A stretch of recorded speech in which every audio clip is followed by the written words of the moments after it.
Hi and welcome to Budget Model Railways, and today we're back with my little N-gauge shunting layout, and I thought I would try and film some shunting on it. I know their shunting videos are quite popular. They're tricky to film actually, trying to get the right angle, but we'll have a go. And generally as soon as you start pressing record, all the wagons start uncoupling and things like that.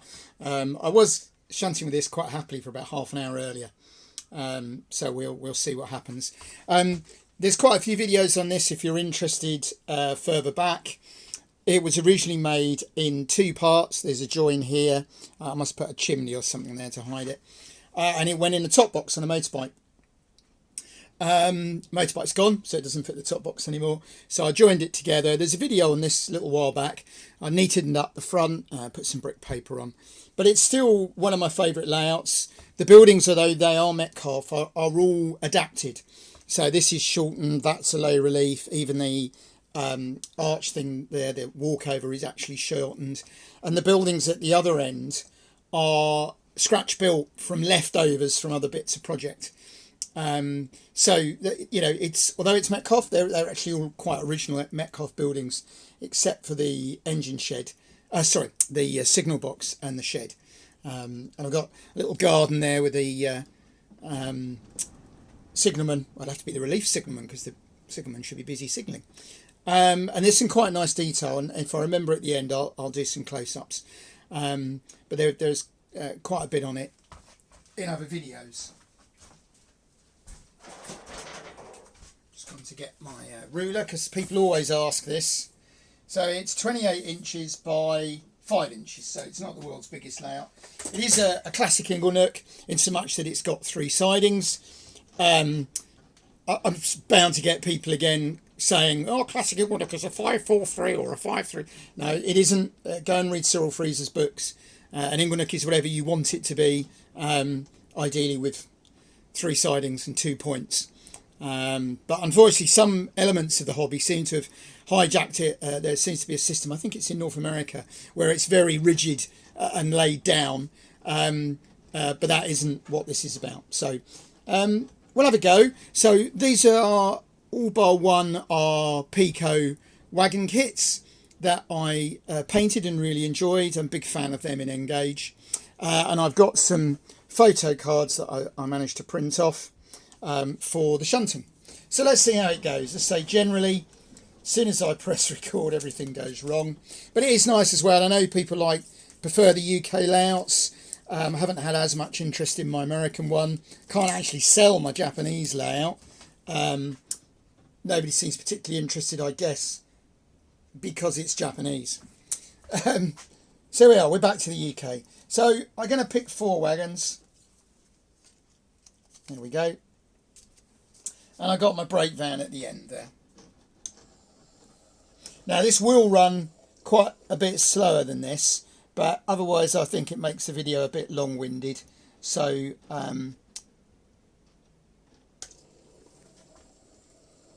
it is running a little bit quicker.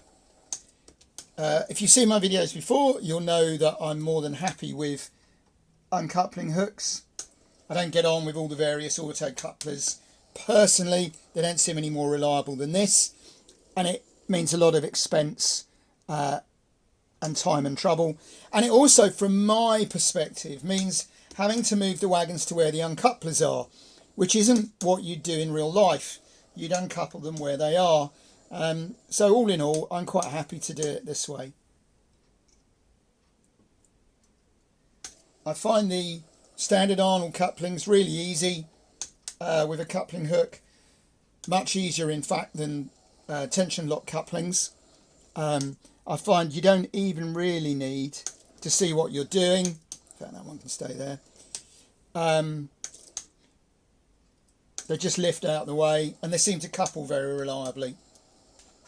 So much so, in fact, that where I'm doing US, I'm slowly buying locomotives and rolling stock that have Arnold couplings rather than Buckeyes. Oh, that's the wrong one. It's because I always do this. I'm trying to torque and shunt at the same time.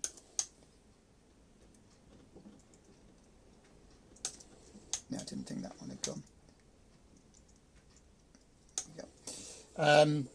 Just picked up a lovely little American switcher from the nice little East Surrey N-Gauge people. They had a thing at Red Hill at the weekend, so I went to that. And there were some nice layouts there, and I got myself a nice little American shunter for about, I think I paid £30 for it, which is, you know, this is a very nice shunter. It is a Graham Farish Class 14. Class 14s are easily my favourite of the UK diesels. I think I managed to get that for about £50 in the end. But the US stuff is much cheaper, and it's just as reliable. So this layout doesn't have a separate fiddle yard. The idea is once I've got the consisto one, loco runs away, and then I bring it back and I do another one. That's a very nice run of that locomotive. It's the factory weathered one as well. It took me over a year to try and get one of those anywhere below about £80, and obviously the new ones are almost double that. So we'll do one more. So I'm working this at the moment because I decided to have a big clear out in the shed. It was getting a bit ungainly. So the American one is still being done, but some of it is all boxed up at the minute. And I suddenly remembered I'd got this more or less ready to go. So I thought I'd dust it off, give the track a bit of a clean. I used a track rubber, which I know offends some people, but it seems to work very well. Now if you look very carefully, the track here isn't ballasted. It's on grey roofing felt. I've exhausted my limited supplies of grey roofing felt, but I think, particularly in N, like this sort of layout, doesn't look too bad. And again, particularly in N, it's the reliability. The US layout, which I ballasted, and I'm very pleased with the ballasting, it looks very nice. I am still having problems weeks and weeks later with certain bits of wagons and locos. I'm having to clean track still. I think some of the ballast is working loose. So whilst I like the look of ballasted track, in N in particular, it's very fiddly. And certainly when I do my large layout that's to my right here, then that's all laid down with Kato pre-ballasted track. There we go. So we'll just do the last wagon.